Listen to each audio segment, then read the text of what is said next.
Hola, hoy vamos a hablar sobre el tema 4.4 que es Producto Interno Bruto o también se le conoce como PIB o PIB.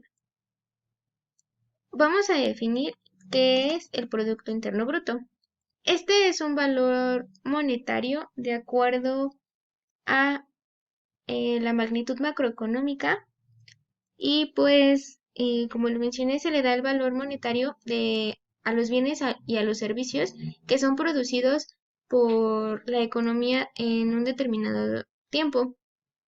También es como un indicador que representa tanto el crecimiento o decrecimiento de la producción de los mismos, que son los bienes y los servicios.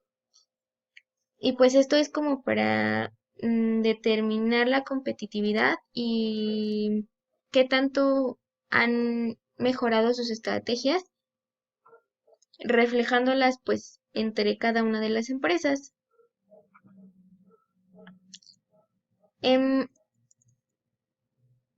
Aquí en el PIB se demanda ya sea de manera como en cada país o región, el crecimiento y el tipo de economía. Según la OSDE, define el PIB como una medida agregada de producción igual a la suma de los valores brutos agregados de todas las unidades residentes e institucionales que son dedicadas a la producción y a los servicios, como son los impuestos y menos subsidios sobre productos no incluidos en el valor de los productos, etc. Este es usado como un estudio de, como mencioné, de la macroeconomía. Esto pues se basa como en la contabilidad nacional, eh, y vamos a hablar de por qué es importante el PIB y por qué es importante que este pues vaya en crecimiento y no en decrecimiento, ya que indica la competitividad de las empresas. Es decir, si la producción de las empresas, por decir, las empresas mexicanas, no crecen a un ritmo mayor, significa que no se está invirtiendo en la creación de nuevas empresas y por lo tanto la generación de empleos tampoco crece al ritmo que pues nos gustaría. Si el PIB crece por abajo de la inflación, significa que los aumentos salariales se tienden a ser menores que la misma. Además de que el crecimiento del PIB representa mayores ingresos para el gobierno a través de los impuestos. Si el gobierno desea mayores ingresos, pues debe fortalecer las condiciones para la inversión no especulativa. Es como una inversión directa en empresas y además que fortalece las condiciones para que las empresas que ya existen pues vayan en crecimiento. Algunas aclaraciones sobre el PIB es que el PIB de un país es aumentado si el gobierno o las empresas dentro del mismo país toman estos préstamos en el extranjero. Obviamente esto disminuirá el PIB en periodos futuros. También no toma en cuenta la depreciación de capital. Aquí es donde se incluyen las maquinarias, las fábricas, y también entran los recursos naturales, además de pues el trabajo humano o capital humano, podríamos decirlo. Un ejemplo sería, un país puede incrementar su PIB explotando de manera como muy intensiva sus recursos naturales, pero el capital del país disminuirá, dejando a las generaciones futuras con menos capital al alcance. Por otro lado, no tiene en cuenta externalidades negativas que algunas actividades productivas generan, por ejemplo, la contaminación ambiental. No tiene en cuenta la distribución del ingreso, es decir, los pobladores de un país con igual PIB per cápita que otro, pero con una distribución más equitativa del mismo, estos disfrutarán de un mayor bienestar en el segundo. También la medida del PIB no tiene en cuenta, no tiene en cuenta cómo las actividades productivas son afectadas en el bienestar, pero además pues generan ciertas transacciones, por ejemplo los trabajos de voluntarios o de las amas de casa. Y por último, las actividades afectan negativamente el bienestar y estos pueden aumentar el PIB, por ejemplo los divorcios y los crímenes.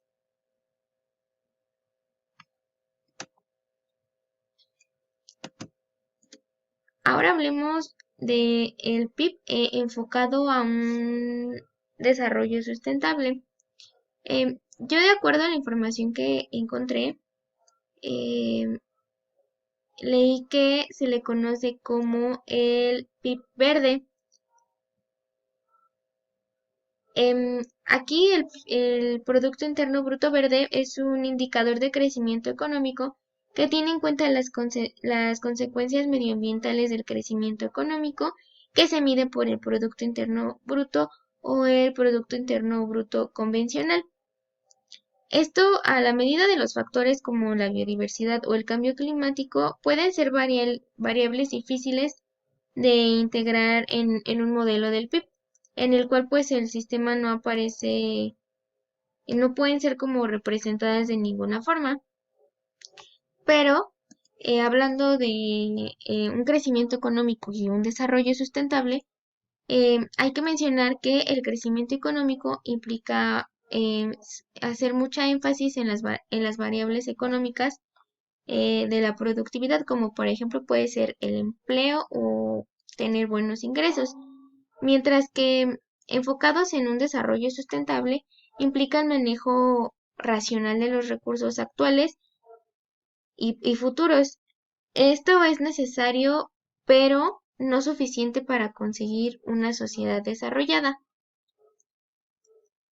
Em, este crecimiento se caracteriza por tener un incremento en indicadores cuantitativos, como puede ser el consumo, la inversión y las exportaciones netas, además de un ahorro interno y otros agregados.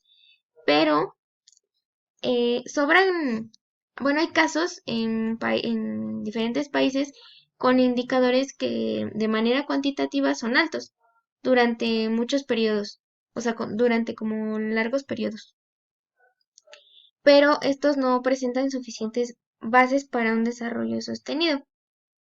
Un ejemplo sería en México. Entre 1956 y 1970, en México se produjeron incrementos de un 6% del PIB con variables macroeconómicas estables, pero que no promovieron un desarrollo social o un capital humano óptimo.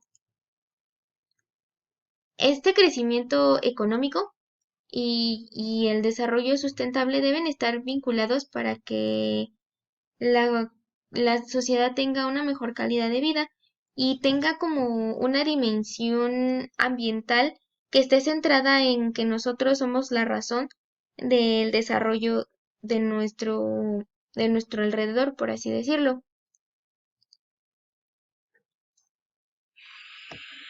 Es decir, nosotros debemos de ser capaces de poder regular estos ingresos y estos recursos para que, pues cuando sean escasos, eh, puedan ser restaurados y además, pues, sean protegidos.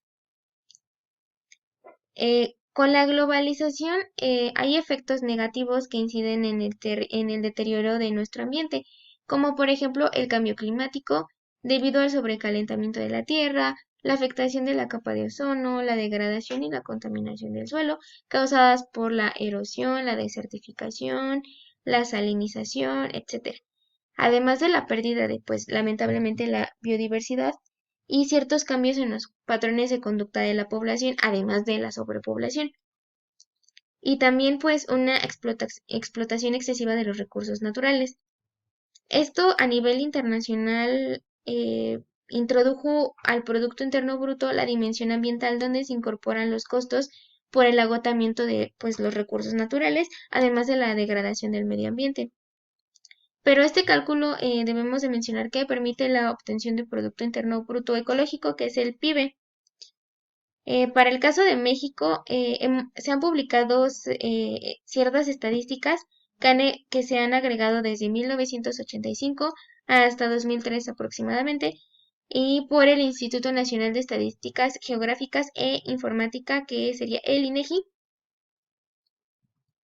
Y pues básicamente debemos de saber administrar nuestros recursos para que puedan ser reflejados eh, en la economía.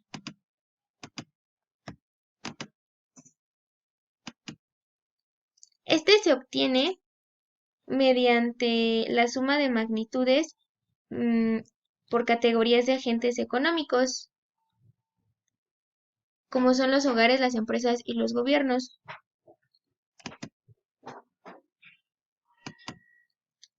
¿Cómo calcular el PIB? El PIB se calcula con la ecuación que pudimos ver en la pantalla, mencionando que la C es el consumo privado, la G es el gasto público, la I latina son las inversiones y la ecuación que podemos ver entre paréntesis, que es X menos M, son las exportaciones netas. Esto se refiere a todos los gastos privados o no en la economía. Incluyen la compra de bienes duraderos, no duraderos, perdón, y de servicios, como por ejemplo las computadoras, los alimentos, la ropa, el alquiler, los servicios médicos, etc. También incluye las inversiones realizadas por las empresas, incluyendo la compra de nueva maquinaria o nuevos equipos, construcciones, categoría de inversión de compras, en casa por casa, etc. Esto sería todo. Muchas gracias.